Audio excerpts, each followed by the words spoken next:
Power Books, we welcome you to the launch of Exposés. To formally open the program, I would like to call on the Assistant General Manager of Anvil Publishing, Karina Velasco, to give a few words.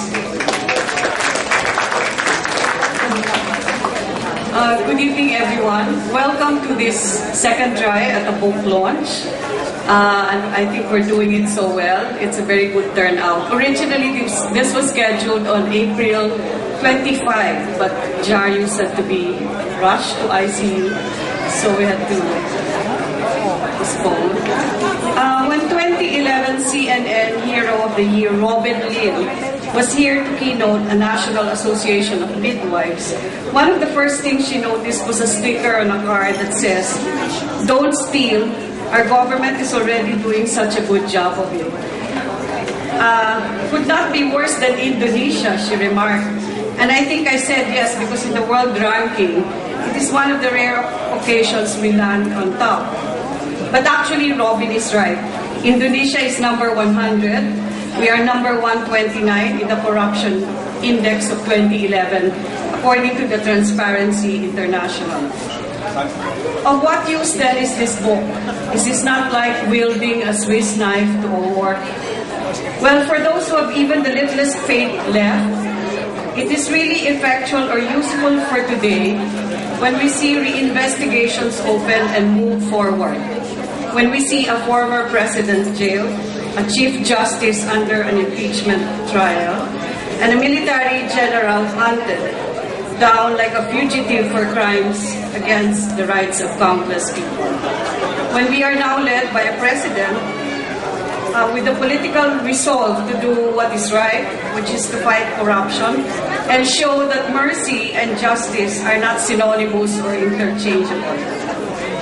Unfinished businesses can never carry on unless resolved. As a country, we have a trail of such unresolved issues, a past of failures that we'd rather forget. Maybe that is why we have such a short memory as a nation. We forget too soon what we then thought and said, as if cast in stone, we would never forget. This simply is the value of this book by fearless columnist Jarius Bondoc, an orange paperback called Exposés Investigative Reporting for Clean Government. It keeps on record the worst acts of government corruption on paper that can last more than 100 years. By sharing how he covered and reported these, he gives us quite clearly the anatomy of corruption and teach younger journalists what to watch out for, how to see them through to being exposed, and what channels are available to put things right. As we see that these exposés of the past decade are reopened and science show will be seriously pursued, this book then provides the background and all else that we need to know to understand the cases. Whatever new revelations or findings may come up from new evidence or testimonies can only be fully appreciated against what have been established in this book.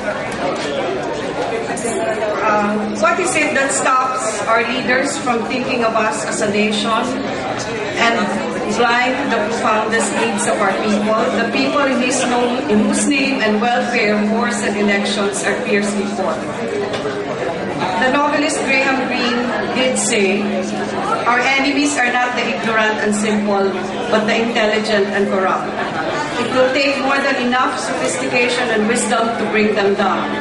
They are experts in the art of cover-up and can spin news or turn around exposés so that in the end, as Jarius says, it is the whistleblowers and the exposers who become the victims or the bad people. We will need more than a Swiss knife." So on behalf of Anvil Publishing, I congratulate Jarius and Marisa, who did a lot of work coordinating with us for this book. I congratulate you for this book, which is not just a tool, but also when used right, is a potentially powerful weapon in the fight against corruption. Thank you.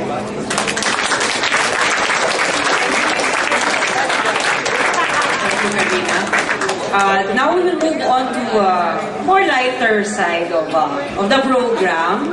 I would like to call on a very good friend of Jarius and Marisa, Sir Paul Gala. Mukhang idol ng karamihan, si Paul. While Paul is setting up, we would like to also acknowledge the many friends of Jarius who are here and very important guests who have joined this evening.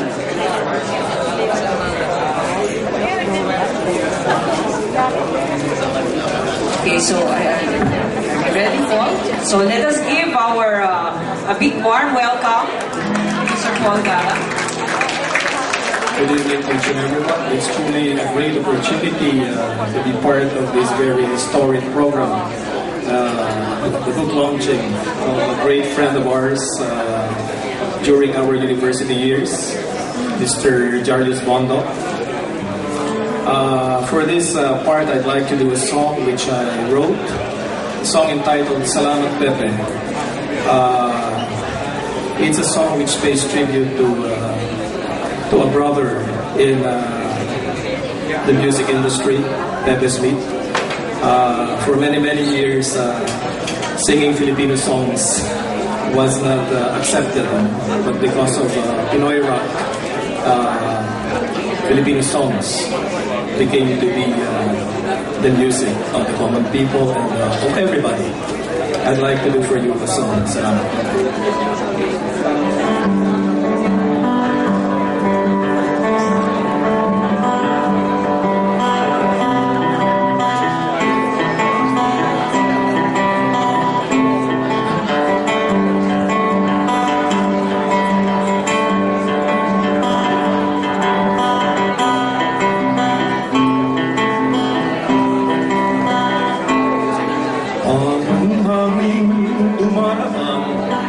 Ang bilis ng panahon, bawat sulong ng orasan, kasalukuya'y nagiging noon. Barkada ko, kaibigan, Pinoy rakang kinagisnan. Ang awit ni Pepe, ang hilig natin, ang hilig natin, inyong awitin.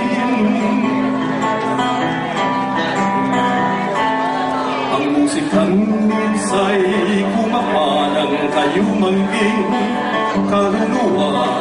Tugtuging di tumatanda, ngayon'y awit na ng mga bata. Tuloy pa rin naririto, tugtog sa radyo at konsyerto. Tugtuging Pilipino, Pinoy rock pa rin tayo. Ang himig natin, inyong awitin. Ang hiling natin, inyong awitin. Ang hiling natin, inyong awitin. Upang tayo'y magsama-sama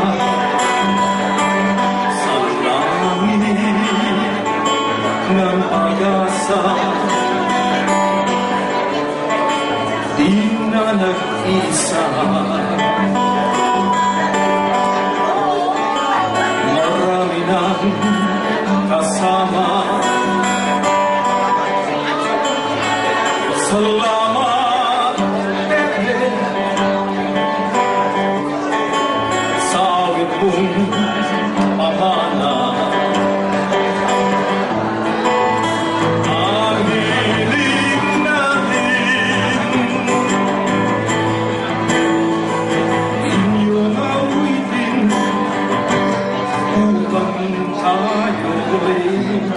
Magsama-sama sa langit ng pag-asa.